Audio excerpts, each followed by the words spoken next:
My mother-in-law told me that I wasn't family after 30 years of marriage to her son, so I am going to act like it. My husband and I have been married for 32 years, and together since I was 19. My husband Tom is a fantastic man, but an extreme introvert, so I have been the social planner, greeting card sender, and gift purchaser for both sides of the family. I couldn't even count the thousands of hours of calls, handmade gifts, and holiday meals I have contributed over the years. I have never had any significant problems with my in-laws, but they have never been supportive, even when I was taking care of my terminally ill mother and 2 small children, and then working my way through nursing school. We even took money from our HELOC to keep them from losing their house to their financial mismanagement. I share this background to show why I was so surprised to find out that my MIL did not consider me in the family, despite 30 years of participation and contribution. Tom's uncle, Ned, died of COVID in 2022. His wife, Claire, my MIL's sister, was devastated and decided that she couldn't deal with a lot of people at his internment. She only wanted Tom, his sister, her daughter, husband, and my mother-in-law and father-in-law to attend. No problem. My problem came when my MIL explained that it was nothing personal that I'm not invited. It's just because she only wants family there, and since I'm not family,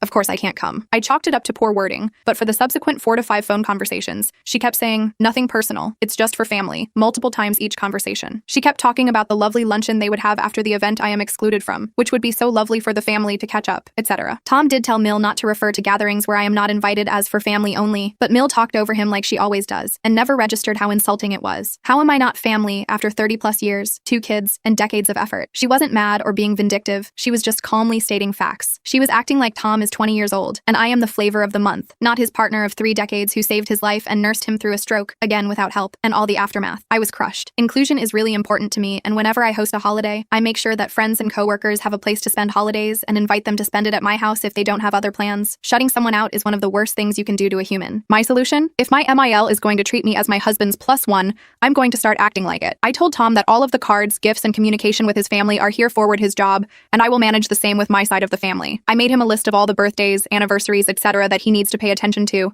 and told him that if he wants to have us host something for his family, I will happily cook a lovely meal. Still, he is responsible for the invites, negotiating the menu, etc. I then sent a letter to my in-laws letting them know that Tom and I redivided household duties, and he will now be managing all of the above, and that they can contact him and not me regarding social stuff. Tom was not thrilled that he was now responsible for a difficult genre, but I told him that we could trade duties every 30 years, and my 30 years are up. Lol. We are now 3 years later, and when Tom says something about a holiday for his family, I remind him that is his arena, and whatever he wants to plan is fine with me. Lately, he has been rolling his eyes and saying, "We're still on this? You are holding a grudge," or "You really don't want to let this go." I don't think I am holding a grudge, but this is the most hurtful thing ever put on me, and I can't forget how they view me. I don't hate them or discourage or my adult kids' involvement with them, but if I'm not in the family, then I am not going to invest my energy on people who do want me around. Is Tom right? Is 3 years long enough, and should I let it go, especially since they are oblivious and will not change their view anyway? Am I the a-hole?